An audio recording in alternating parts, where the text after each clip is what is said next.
Hello, this is a brief presentation and discussion on the psychology of judgment for decision making.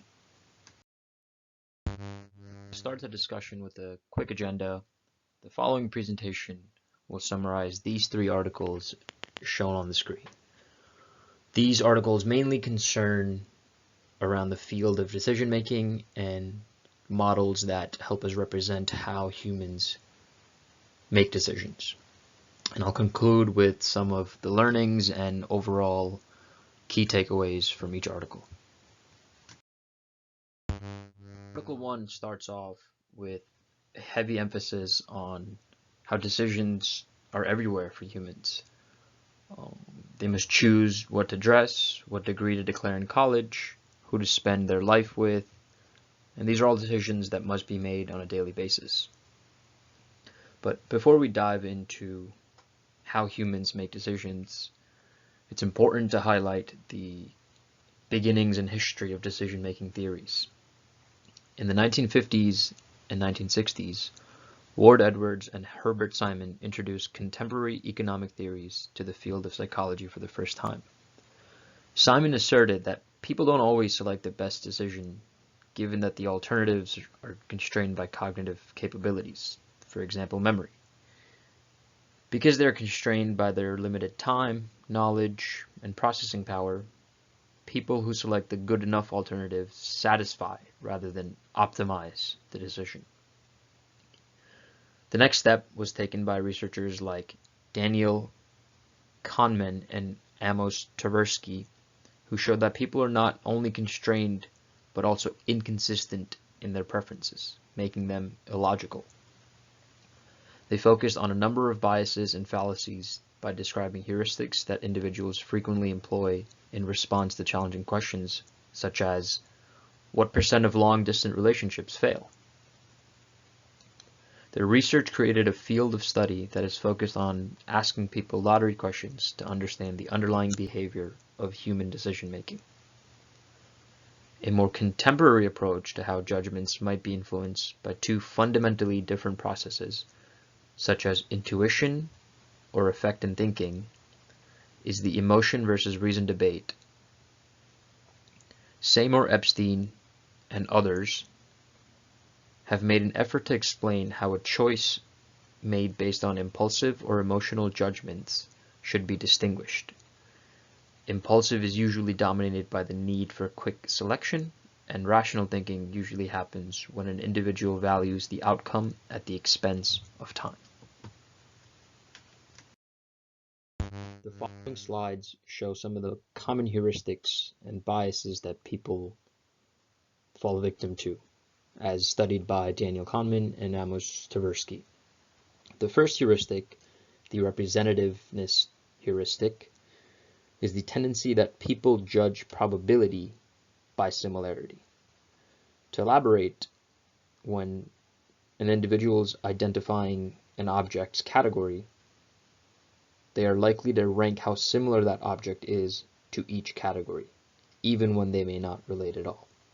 So in the example shown on the right with the trees, if you ask somebody what the tree on the bottom, how the tree on the bottom related to the trees on the top, they may pick out certain similarities like color and shape and height, when in reality it truly doesn't relate. But people tend to find similarities between two categories, leading to biases when making a decision.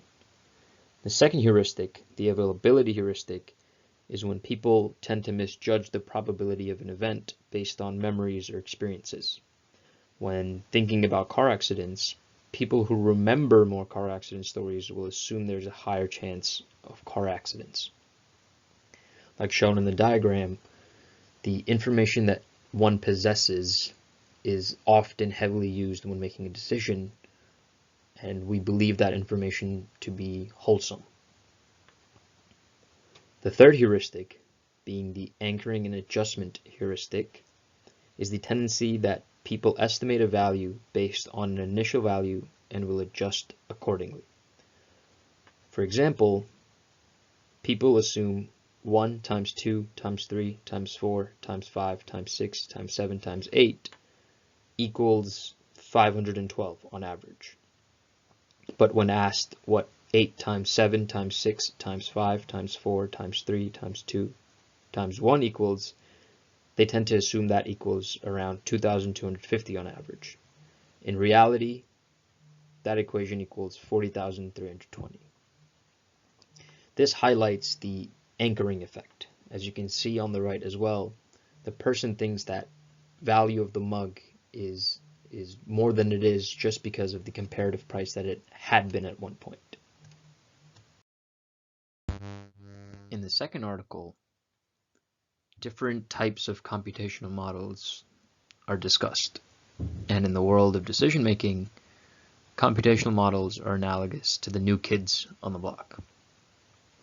The axiomatic utility theories or straightforward heuristic rule models usually dominate the decision-making process field. This is for an important reason, because it's often challenging for the new cool kids to succeed in the field. They're usually just too complex in comparison. And as a result, computational theorists must demonstrate the value of their models' added complexity as something that's worth doing. Computational models are often compared to the traditional theories like the utility theory to test its validity and show its importance. On the next slide, we will discuss one of the more popular paradoxes. In the article, computational decision-making approaches are presented, which appear far more promising in their capacity to identify common trends in the human choice behavior. This benefit results from their shared emphasis on the minute mechanisms underlying the deliberative process rather than just the overt action that is prompted by lottery questions. The article then introduces decision field theory, which aims to explain some of the violations of stochastic dominance and the tendency for preference reversals that humans prescribe to. Decision field theory, or DFT, is a dynamic cognitive approach to human decision making. It is a cognitive model that describes how people actually make decisions rather than a rational or normative theory that prescribes what people should or ought to do. Since humans tend to sway between choices when deciding, they often fail to see when something stochastically dominates the other alternatives. Additionally, because of an individual's past experiences and comprehension of the decision at hand, they may reverse their preferences as they see fit.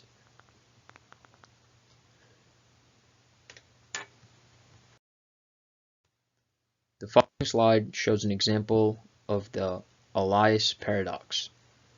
When people are asked to choose between option A or option B, most people select option A because they would rather assuredly have the pizza. They are considered risk-averse in this scenario. When the same people are asked to choose between options C and D, most people select option D, even though that option represents a risk-prone choice. The same people that chose A are now choosing D, and their preferences have reversed. Rationally considering these two lotteries, people that are likely to select option A should also select option C in the second, but this is not the case. Here lies the paradox. People tend to change their preferences depending on the situation. Article 3 introduces the homo economicus metaphor, which is a traditional concept in psychology. Essentially, this concept assumes that humans are perfect rational beings since they are capable of making rational decisions. On the other hand, the main metaphor in cognitive psychology conceptualizes people as information processors who process including perception, memory, categorization, and problem solving. The article highlights the importance of linking these two concepts and metaphors to explain the greater decision-making behavior that humans employ. The article discusses some of the pros and cons of how humans tend to process, learn, and what kind of memory constraints they fall short to. Now, the different theories and models will be discussed on the next slide, but it's important to highlight that they all assume that humans think in one prescribed fixed way.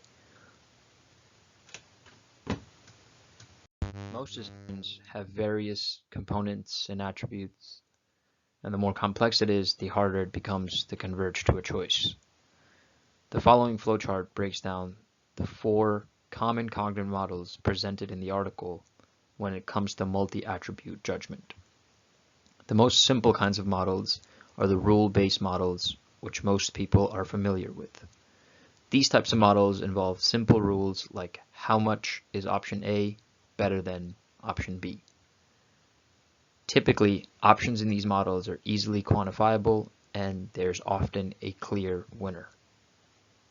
The second kind of model is called the evidence accumulation model, which assumes only one single process for deciding. That means it will sum up pros and cons for all the options and choose when a threshold is surpassed. Since the threshold can be adjusted depending on what the task demands, evidence accumulation models can mimic the use of different heuristics, which correlates the different levels of knowledge and information an individual may have. The third kind of models are network models, and these are typically very computationally expensive. Their processes usually involve automatically integrating numerous pieces of information. They also have layers of neural networks that can perform multiple regression analysis. This allows many predictions to estimate a criteria for a decision. This method also highlights the importance of selection rather than execution, since it is important to choose a decision strategy that will result in the least computational expense.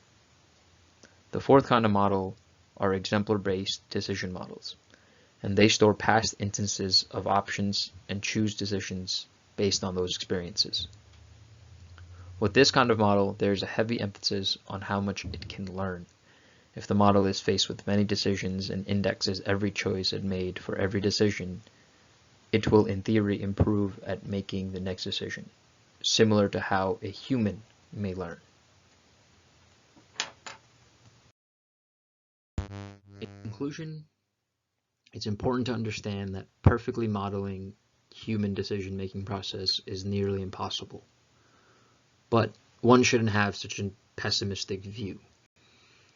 Like a lot of the articles emphasized, a combined approach of the traditional methods like the utility theory and economic theories, combined with the modern methods like the computational networks and neural networks, is crucial in better defining how humans make decisions.